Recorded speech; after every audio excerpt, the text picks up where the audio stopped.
Assalamualaikum warahmatullahi wabarakatuh. Yang terhormat dosen penguji, perkenalkan nama saya Emil Salim. Saya mengajar di SMA Negeri 17 Bulukumba di Desa Tanah Harapan, Kecamatan Dirolale, Kabupaten Bulukumba, Provinsi Sulawesi Selatan. Saya saat ini sebagai mahasiswa PPG dalam Universitas Islam Negeri Sultan Haji Muhammad Idris. Perkenankan, pada hari ini, hari Jumat tanggal 13 Januari 2023, mau menampilkan video pembelajaran di SMA Negeri 17 Bulukumba di Desa Tanah Harapan, Kecamatan Dirolale, Kabupaten Bulukumba. Selamat menyaksikan.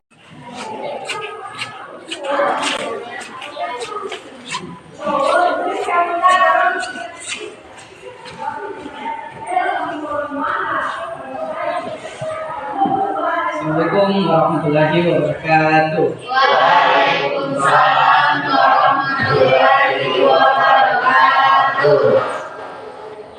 Duduk, siap, berdiri. Beri salam kepada Pak Guru. Assalamualaikum warahmatullahi wabarakatuh. Waalaikumsalam warahmatullahi wabarakatuh. Duduk kembali.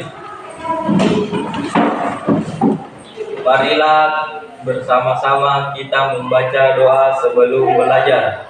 Berdoa dimulai.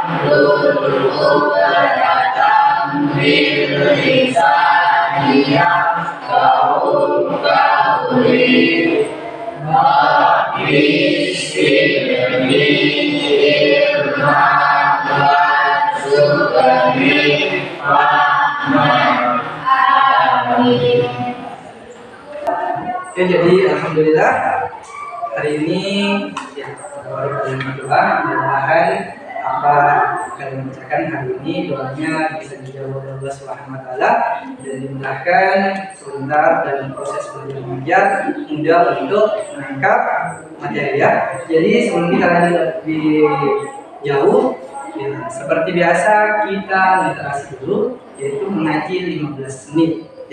Jadi salah satu perwakilan dari siswa ini yang memimpin, siapa yang mampu? Jadi dari perempuan. Jadi kamu baca surah Al-Baqarah saja dari ayat 1 sampai ayat 5. Jadi silakan dibaca surah Al-Baqarah, terus yang lain didengarkan, dilihat semua Al-Qur'annya, diikuti dalam hati. Oke, bisa dimulai. A'udzu billahi minasyaitonir rajim. Bismillahirrahmanirrahim. Alif Lam Mim. Dzalikal kitabu la raiba fihi hudal muttaqin. Alladzina yu'minuna bil ghaibi wa yuqimuna sholata wa mimma razaqnahum yunfiqun. Walladzina yu'minuna bima unzila ilaika wa ma unzila min qablik wa bil akhirati hum yuqinun. Ulaika ala hudan min rabbihim wa ulaika hum muflihun. Shadaqallahul azim. Sadaqallahul azim. Jadi mudah-mudahan apa yang kita baca hari ini nantinya dapat memberi pahala di sisi Allah Subhanahu wa taala. Amin ya rabbal alamin. Jadi selanjutnya sebelum kita lanjut materi, saya absen satu persatu dulu siapa yang hadir dan yang tidak hadir hari ini.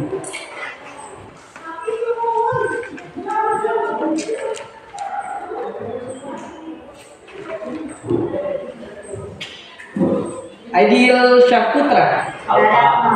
Nggak hadir? Pak. Alfa. Aisyah Marfianti. Hadir. Alam Apriansyah. Nggak hadir. Aldiansyah. Alfa Pak. Alfa. Alia. Hadir Pak. Ya, jadi sudah saja satu persatu namanya. Ada 5 orang yang tidak hadir tanpa keterangan. Ada yang tahu kenapa sampai tidak hadir itu? Yang 4 orang? Ya, Pak. Tidak ada. Yang sampai sakit atau apa? Ya kita doakannya sama-sama bagaimana supaya ya besok bisa ke sini berkumpul di kelas ini untuk melaksanakan proses belajar mengajar. Ya. Jadi pertama-tama dan paling utama, marilah kita senantiasa memanjatkan puji dan syukur atas kehadiran Allah Subhanahu wa taala, di mana pada kesempatan kali ini dalam proses belajar mengajar pendidikan agama Islam dan diberkati, kita masih diberikan nikmat kesehatan, nikmat kesempatan sehingga kita berada di tempat ini ya. Mudah-mudahan apa yang kita laksanakan pada hari ini nantinya dapat bernilai pahala di sisi Allah Subhanahu wa taala. Salam dan taslim atas junjungan Nabiullah Nabi besar Muhammad sallallahu alaihi wasallam sebagai nabi yang menjadi panutan bagi kita, sebagai nabi yang menjadi suri tauladan bagi seluruh umat Islam yang ada di permukaan bumi. Oke, selanjutnya pada hari ini ya kita masuk materi yaitu tentang saya lupa ya, tentang meneladani dakwah Rasulullah di Mekah. Ya. Jadi yang pertama silahkan lihat di atas ya. Oke, dia dari pertama. Jadi kompetensi dasar atau indikator pencapaian yang harus kita capai yang pertama adalah 1.10 kompetensi dasarnya ya, bisa dilihat. Meyakini kebenaran dakwah Nabi Muhammad SAW di Mekah. 2.10 bersikap, bisa dibaca? Gak jelas? Hah? Bersifat sikap tangguh dan rela berkorban, yang menegakkan kebenaran sebagai apa? Ibadah dari sejarah strategi dakwah Nabi di Mekah. Dan 3.10 menganalisis substansi strategi dan penyebab keberhasilan dakwah Nabi Muhammad sallallahu alaihi wasallam. Jadi indikator yang harus kita capai hari ini ada 2 indikator. Yang pertama adalah ini, meyakini kebenaran dakwah Nabi Muhammad sallallahu alaihi wasallam di Mekah. Terus yang kedua, bersikap tangguh dan rela berkorban menegakkan kebenaran sebagai bagian dari sejarah strategi dakwah Nabi Muhammad sallallahu alaihi wasallam. Oke. Jadi tujuan pembelajaran ya, yang pertama meyakini kebenaran Nabi Muhammad, dakwah Nabi Muhammad sallallahu alaihi wasallam di Mekah. Terus yang kedua, bersikap tangguh dan rela berkorban menegakkan kebenaran sebagai ibrah dan sejarah strategi dakwah Nabi di Mekah.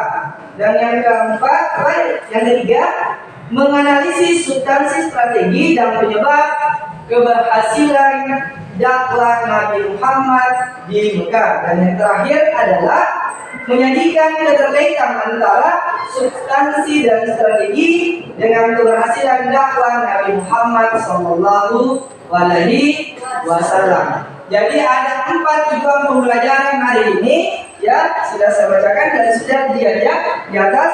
Sekarang kita masuk di materi inti ya. Silahkan perhatikan saja di atas. Oke, jadi bab 8 yaitu substansi dan strategi dakwah Rasulullah di Mekah.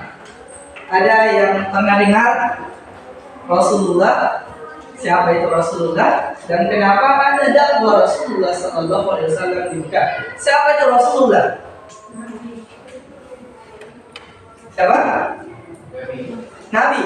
Rasulullah itu adalah utusan Allah Subhanahu wa taala untuk menyampaikan apa kira-kira? Untuk menyampaikan wahyu kepada seluruh umatnya. Ya, umatnya itu adalah kita, dari yang kita tidak tahu menjadi tahu, dari bodoh menjadi dari batil menjadi apa kira-kira? Dari batil menjadi benar, ya, dari tidak tahu menjadi tahu atas adanya. Ini dakwah Rasulullah Sallallahu Alaihi Wasallam di Mekah. Kenapa dakwahnya Rasulullah harus di Mekah? Ya, kenapa tidak langsung di sini di Tanah Harapan? Kenapa tidak langsung di Kabupaten Bulukumba berdakwah Rasulullah Sallallahu Alaihi Wasallam? Kenapa harus di Mekah dulu? Rasulullah Sallallahu Alaihi Wasallam lahir di mana? Di Mekah, ya? Analisis dan strategi dakwahnya itu bisa kalian perhatikan. Oke, ini letak geografis dulu, ya. Jazirah Arab terletak di sebelah, bisa dilihat, barat daya Asia. Arab merupakan yang dikelilingi oleh semenanjung Laut Merah, Samudra Hindia dan Selat Persia. Secara umroh merupakan padang pasir. Para ahli ilmu purba membagi Arab menjadi 3 zona, yaitu yang pertama adalah zona Arabia Petrik, yaitu daerah yang berada di bagian barat, wilayah lembah hijau, ya. Oke, yang kedua, zona Arabia disertai yaitu Syam itu sendiri. Yang ketiga adalah zona Arabia, oke, yaitu negeri Yaman yang terkenal dengan sebutan bumi hijau. Selanjutnya kita masuk di penduduk, ya. Oke, penduduk Arab beribadah atau penduduk Arab yang sudah musnah, keberadaan penduduk ini tidak diketahui jejaknya, kecuali yang disebutkan di dalam kitab suci seperti kaum Ad-Samud, Tasam, Janis, dan Yurha. Oke, yang kedua, penduduk Arab Bakia, penduduk yang masih lestari. Jadi ada yang musnah, ada yang masih sampai sekarang, ya. Penduduk ini terbagi menjadi 2. Yang pertama Arab Ariba, yaitu Yaman sebagai tanah airnya yang terkenal adalah Yaqrab, keturunan suku. Oke, yang kedua Arab Musta'raba, yaitu Arab dari dusun sampai kota, kebanyakan bertempat tinggal di Jazirah Arabia dan negeri Hijaz sampai lembah Syam. Penduduk ini keturunannya dari Nabi Ibrahim. Kemudian berkembang menjadi beberapa suku termasuk Quraisy yang lahir dari suku Adnan. Oke, nah selanjutnya. Oke, sekarang kita masuk di politik. Oke, bisa dilihat jelas. Oke, politik kerajaan Arab terbagi menjadi 2 macam, yaitu kerajaan yang bermahkota, itu kerajaan otonom di bidang urusan dalam negeri. Jadi kita ini dibagi, ya, kerajaan terbagi, ya. Tetapi tunduk dengan kerajaan lain seperti kerajaan Makian, Sabah dengan sebutan Sabul Ma'arif, dunia Hira dan Jasan. Yang kedua, kerajaan yang tidak bermahkota. Jadi tidak bermahkota, ya, tidak memiliki kemerdekaan penuh karena memiliki perangkat sebagaimana kerajaan yang sebenarnya. Kerajaan ini seperti kaum Quraisy dan pada zaman Abdul Muthalib. Oke, selanjutnya sosial dan ekonomi. Masyarakat Arab Jahiliyah memiliki perilaku sosial. Oke, bisa dibaca, ya. Sudah? Oke, kita lanjut saja, ya. Agama dan kepercayaan ini yang perlu kalian perhatikan. Masyarakat Arab memiliki 2 kepercayaan. Ini masyarakat Arab, ya, 2 kepercayaan yang dimiliki. Wilayah yang pertama pernah dikuasai Romawi, timur memeluk agama Nasrani. Agama Nasrani. Agama ini terpecah menjadi 3 mazhab.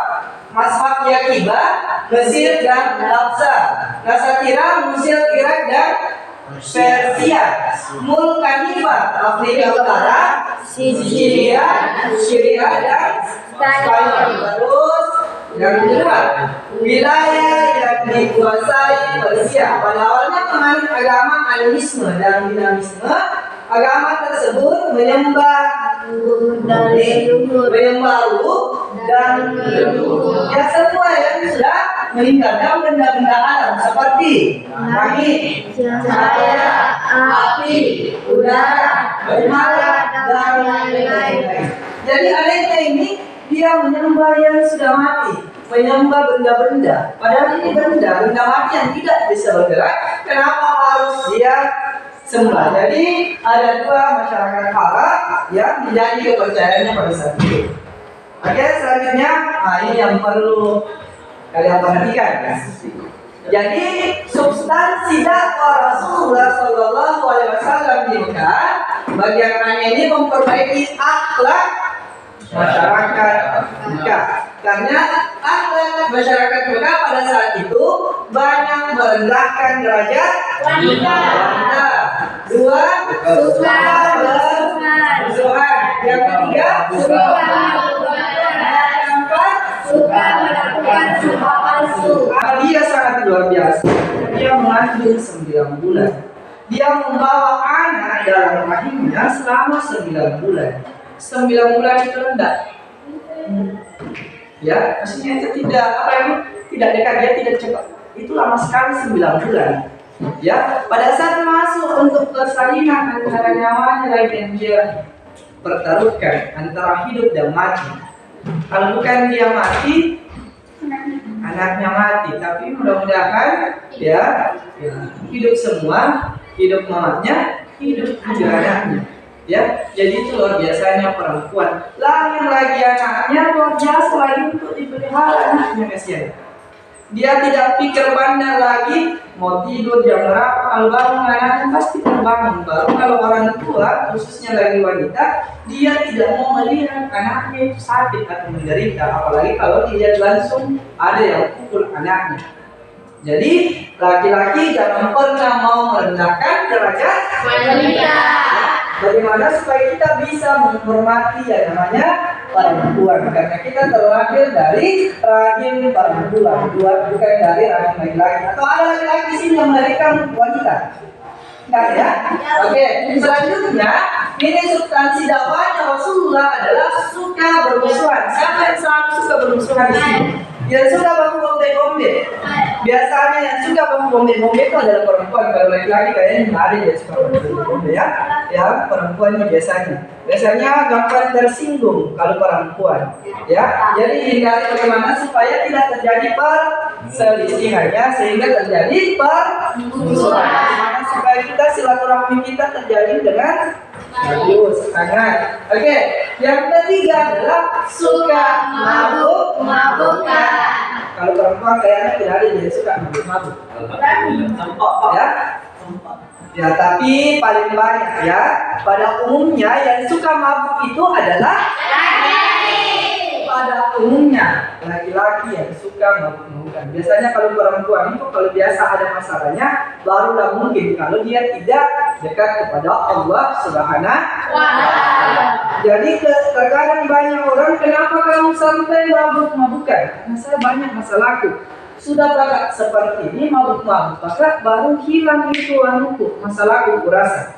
Jadi ini yang dilarang oleh Allah Subhanahu wa Ta'ala, sehingga adalah dakwah Rasulullah SAW bahwa kalau ada masalah bagaimana supaya kita bisa curhat langsung kepada Allah Subhanahu wa Ta'ala. Kenapa? Apa yang kita tahu sudah pasti tahu Allah. Apa yang kita tidak tahu Allah juga tahu. Jadi yang bikin masalah Allah juga, yang sembuhkan masalah Allah juga. Jadi harus kita langsung minta kepada Allah bagaimana supaya diringankan masalahnya, diberikan solusi bagaimana supaya selesai masalah itu. Jadi jangan lari ke minumannya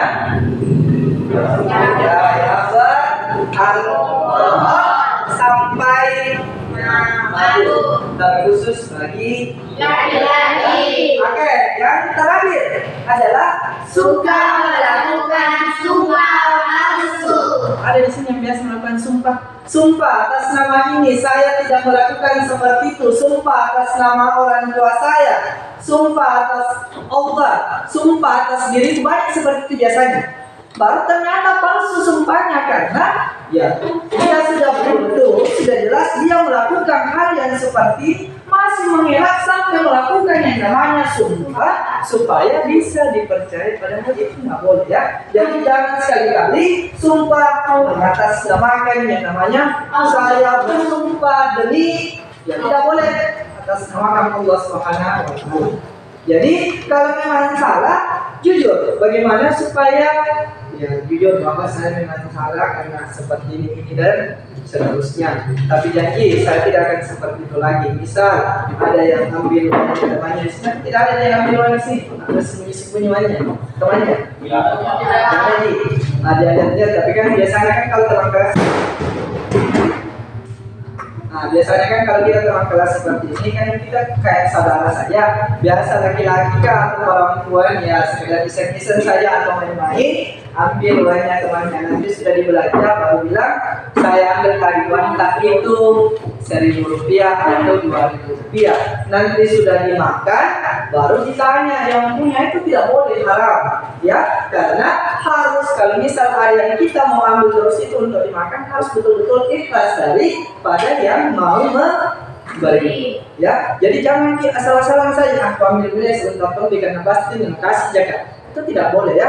Ambil buah mangga saja di depan kalau tanpa sepengetahuan orang tuanya, tapi kamu bilang ada kan jaga saya itu akrab jaga, langsung kita ambil, maka itu sama dengan mencuri ya. Jadi jangan bilang bahwa itu saudaraku, itu tantaku ya. Oke. Jadi ini dakwah yang dilakukan Rasulullah SAW untuk memperbaiki masyarakat di Mekah. Ada 4 ya. Nih, ada 4. Yang pertama, merendahkan derajat rendah. Yang kedua, suka bermusuhan. Yang ketiga, suka menghubungkan. Dan yang terakhir adalah suka melakukan sumpah. Oke, selanjutnya.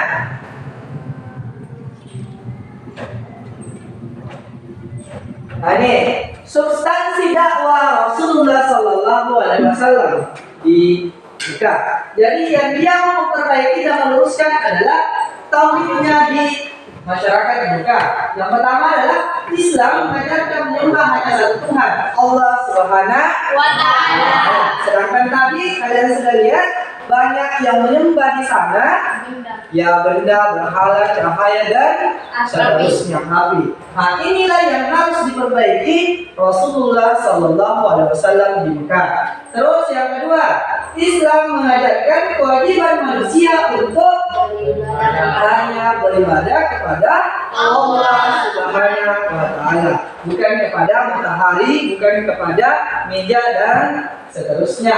Terus yang ketiga, Islam mengajarkan manusia tentang kehidupan setelah kematian, yakni hari kiamat. Jadi ini Islam mengajarkan manusia tentang kehidupan setelah kematian. Ya, paham? Kehidupan setelah kematian, yakni hari kiamat. Jadi kita di sini tidak ada yang kekal bahwa mau hidup sampai 300 tahun, 1 abad dan seterusnya. Jadi tidak ada yang kekal di dunia ini. Kita pasti nanti akan dimatikan oleh Allah Subhanahu wa Ta'ala. Jadi yang perlu kita perbaiki selama kita masih ada di dunia adalah bagaimana supaya hanya ada 2 yang perlu kita perbaiki. Yang pertama adalah bagaimana hubungan kita kepada Allah. Ya, kepada Allah Subhanahu wa Ta'ala. Terus yang kedua, hubungan kita kepada sesama manusia. Ya, jadi kita perbaiki hanya 2. Bagaimana supaya kita silaturahmi kita bagus dan kita taat kepada Allah Subhanahu wa Ta'ala, maka kita akan ditempatkan di tempat yang diridhoi oleh Allah Subhanahu wa Ta'ala. Selanjutnya, Islam melarang hidup dengan sombong. Siapa yang sombong di sini? Ada yang sombong, yang angkuh bahwa saya serba ada, saya bisa beli ini, beli itu, beli ini. Ya, saya derajatnya seperti ini, kamu itu apa? Ya, jadi kita dilarang hidup dengan sombong. Ya, Jangan bahwa saya memiliki kendaraan yang mewah, rumah yang mewah, tanah yang banyak dan seterusnya. Semaunya kamu mau melakukan kepada teman kamu itu yang dilarang oleh Allah Subhanahu wa taala. Dan ini banyak yang dilakukan oleh masyarakat Mekah. Ya, mudah-mudahan kita terhindar dari yang namanya sifat Sombong. ya. Oke, terus yang terakhir, Islam menjamin keselamatan dunia Dan akhirat. Oke, Islam menjamin. Jadi kita ini agama Islam dijamin untuk keselamatan dunia dan akhirat. Tergantung dari kita masing-masing lagi bagaimana menjalani hidup kita ini di dunia. Jangan ya biasanya itu banyak terjadi masalah di luar sana sampai kita lihat di TV-TV ya menikamlah dan mati apa dan seterusnya. Karena kenapa? Dia belum sampai untuk di tingkatan misal level 1, level 2, dia masih di level 1 tapi dia memaksakan bagaimana supaya bisa ada di level 2. Akhirnya dia melakukan banyak cara untuk menuju di situ. Jadi jangan paksakan diri kita bagaimana supaya kita bisa dapat emas di level itu. Padahal ada tingkatannya. Jadi Islam menjamin keselamatan dunia dan akhirat. Jadi jangan pernah kita paksakan kehendak kita, kemauan kita, padahal kita belum mampu capai itu. Jadi kita pelan-pelan saja jalani kehidupan ini. Ya, intinya banyak bersyukur kepada Allah Subhanahu wa taala. Karena kunci dari banyaknya masalah adalah bersyukur. Banyak orang yang tidak bersyukur yang miliki selalu dia mau ambil ini dan seterusnya, tapi belum mampu akhirnya melakukan yang namanya kriminal. Oke, selanjutnya ya. Oke, ini substansi dakwah Rasulullah Sallallahu Alaihi Wasallam di Mekah.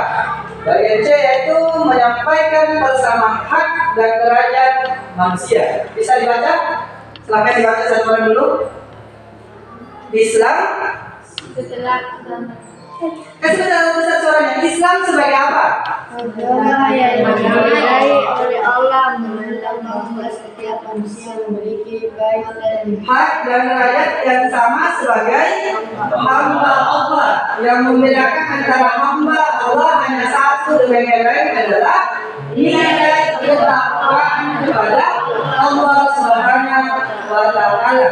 Ya, dalam surah Al-Hujurat ayat 13 yang artinya, wahai manusia, sesungguhnya kami menciptakan kamu dari seorang laki-laki dan seorang perempuan dan menjadikan kamu berbangsa-bangsa dan bersuku-suku supaya kamu saling senang mengenal. Sesungguhnya orang yang paling mulia di antara kamu di sisi Allah ialah orang yang paling Bertakwa di antara kamu, sesungguhnya Allah Maha Mengetahui lagi Maha Mengenal. Oke, jadi ya ini sudah sangat jelas bahwa kita di hadapan Allah Subhanahu wa taala sama, yang membedakan hanya satu, yakni ketakwaan kita kepada Allah Subhanahu wa taala. Terus ini yang paling bertakwa di antara kamu, sesungguhnya Allah Maha Mengetahui ya dan Maha Mengenal. Jadi apa yang kita kerjakan, apa yang kita sembunyikan, apa yang kita lakukan pasti diketahui oleh Allah Subhanahu wa taala. Jadi jangan pernah melakukan hal-hal yang dilarang oleh Allah Subhanahu wa taala. Karena kenapa? Apapun yang kita kerjakan pasti ada yang melihat dan Allah selalu mengikuti kita. Karena kenapa? Ada dua yang selalu ikuti kita, ada malaikat yang mencatat amal baik dan ada malaikat yang mencatat amal buruk. Jadi jangan pernah bahwa tidak ada yang lihat, tidak melihat jagat ini, tidak melihat jagat ini melakukan yang ini. Padahal dimanapun kita berada, apapun yang kita kerjakan pasti diketahui oleh Allah Subhanahu wa taala. Dan malaikatnya Allah ikut terus kepada kita apa yang kita lakukan. Bahkan malaikat pencabut nyawa pun ikut terus di kita. Jadi jangan sombong bahwa saya masih muda ya, besar badanku, masih kuat jaga, masih panjang di umurku. Ya, jangan pernah berpikiran seperti itu ya, karena ajar tidak ada yang tahu. Yang tahu ajar kita adalah Allah Subhanahu wa taala. Karena ada tiga yang dirahasiakan oleh Allah ya. Yang pertama adalah apa yang dirahasiakan Allah kepada manusia. Banyak. Yang pertama adalah ajal kita. Kematian kita tidak ada yang tahu. Itu yang dirahasiakan oleh Allah Subhanahu wa taala. Karena kenapa? Kalau kita tahu sudah pasti, kalau misal besok saya meninggal, aku perbaiki memang akhlak deh, menyembah memang kepada Allah Subhanahu wa taala, pergi memang meminta maaf kepada orang yang pernah kusakiti, yang pernah kusolimi, supaya saya bisa masuk di surganya Allah Subhanahu wa taala. Karena kenapa? Kita di agama Islam sangat mudah untuk bisa mendapatkan surganya Allah Subhanahu wa taala. Ya, jangan bilang 1 hari, jangan bilang 1 jam, sedetik pun kalau kita mengakui kesalahan kita dan menyebut nama Allah Subhanahu wa taala pada saat di hari terakhir kita mau menghembuskan nafas terakhir kita menyebut Allah Subhanahu wa taala, insyaallah kita akan di surganya Allah Subhanahu wa taala. Jadi intinya adalah bagaimana supaya pribadi kita, hubungan kita sesama manusia bisa diperbaiki, dan terakhir adalah hubungan kita kepada Allah Subhanahu wa taala. Oke, selanjutnya substansi dakwah Rasulullah Sallallahu Alaihi Wasallam di Mekah. Nah, ini yang perlu diperbaiki. Allah mengajarkan ini. Islam mengajarkan menyembah hanya satu Tuhan. Sudah kayak yang lainnya. Sudah ya? Oke, ini ya. Mengubah kebiasaan bertaklid ya. Masyarakat Arab sebelum Islam memiliki kebiasaan bertaklid kepada nenek moyang, kebiasaan yang berjalan secara terus-menerus. Contoh taklid masyarakat Arab sebelum Islam adalah bila ada yang meninggal, perhatikan. Bila ada yang meninggal, mereka tidak mendoakan mayat, tetapi begadang dengan bermain judi, bermain judi atau mabukan sepanjang. Tradisi seperti ini diubah oleh Nabi ketika melakukan dakwah Islam. Ya, cara mengubahnya adalah dengan melakukan ini, menyampaikan kepada keluarga duka agar tidak meratapi kematian secara berlebihan. Terus hal demikian hukumnya adalah haram. Jadi ini sebelum dakwah Rasulullah pada saat kebiasaan bertaklid ya masyarakat Mekah. Kalau ada orang mati dia berjudi, pura-pura dia mabuk-mabukan. Nah itu sehingga Rasulullah berdakwah di sana bagaimana supaya bisa memperbaiki kebiasaan ya. Ini kebiasaan buruknya diperbaiki dengan cara bagaimana supaya kita bisa mendoakan mayat ya. Jadi seterusnya paham ya? Oke, ini strategi dakwah Rasulullah Sallallahu Alaihi Wasallam. Supaya tidak menonton di video. Strategi dakwah Rasulullah di Mekah ya, di dalam menyampaikan misi dakwah Islam, Rasulullah menerapkan strategi yang efektif dan efisien karena telah terbukti hanya dengan waktu 23 tahun Islam sebagai agama yang sempurna. Rasul berdakwah Islam pada tahap pertama di Mekah selama 13 tahun. Ada 2 jenis strategi yang ditempuh oleh Nabi Muhammad SAW mendakwakan Islam di Mekah. Ada 2 strateginya. Perhatikan. Strategi pertama adalah dakwanya secara diam-diam.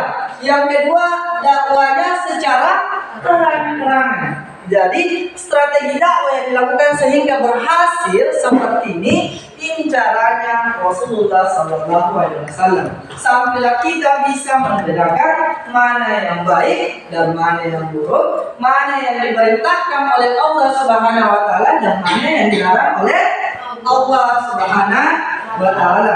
Kasih kode tinggal berapa menit? Atau ada yang mau ditanyakan? 5 menit lagi. Ada yang mau ditanyakan? Bagaimana? Sudah jelas substansi dakwah Rasulullah Sallallahu Alaihi Wasallam? Ya, jadi substansi dakwah Rasulullah Sallallahu Alaihi Wasallam yang pertamanya, nih, sudah jelas ya?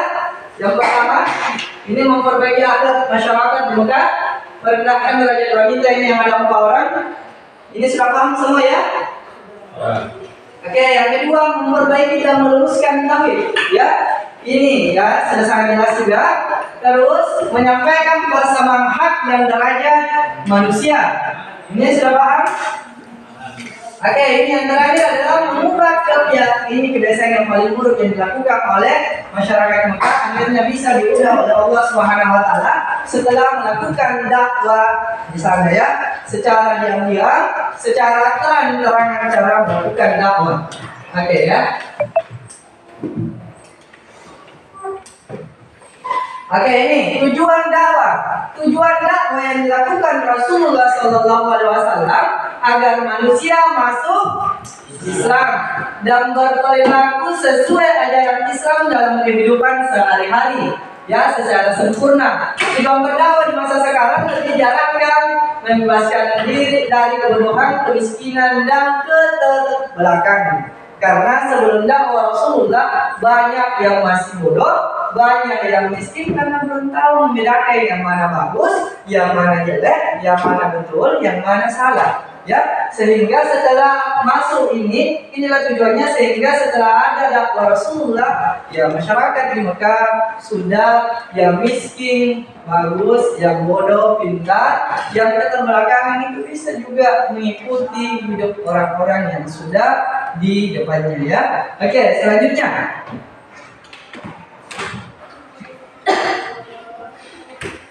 Oke, ini yang terakhir. Ya, sikap semangat dan tangguh dalam mendakwahkan Islam memerlukan kesabaran. Jadi kalau kita berdakwah itu harus lebih sabar karena tidak gampang kita menyampaikan sesuatu terus harus diterima sama audiensi, sama yang mendengar. Ya, banyak yang tidak ya. Jadi yang pertama adalah sebelum berdakwah, dakwahkan dirimu dulu. Kamu perbaiki dirimu dulu. Kalau dirimu sudah bagus, insya Allah kalau kamu sampaikan dakwahmu kepada orang pasti dia ikut karena memang dia bagus. Ya, tapi juga jangan juga melihat bahwa harus seperti itu baru kita dengar ya. Tapi kita dengar apa yang disampaikan, walaupun orangnya tidak bagus, tapi yang disampaikan itu adalah bagus, maka kita dengar. Ya, jadi memerlukan kesabaran dan akan selalu menghadapi rintangan. Bahwa dakwah Islam itu membawa kebenaran dan kebenaran pasti akan menang. Firman Allah Subhanahu wa taala ini dalam surah Al-Isra ayat 81 yang artinya, dan katakanlah, dan kebenaran telah datang dan yang batil telah lenyap. Sesungguhnya yang batil itu adalah pasti lenyap. Ya, bagaimana? Paham? Saya rasa untuk materi hari ini dekat-dekat ya. Ya, hari ini saya rasa sudah sangat jelas tentang dakwah Rasulullah SAW-nya. Jadi kita meneladani dakwah Rasulullah SAW-nya. Jadi substansinya dari strateginya dakwah Rasulullah SAW ada dua strategi yang dilakukannya.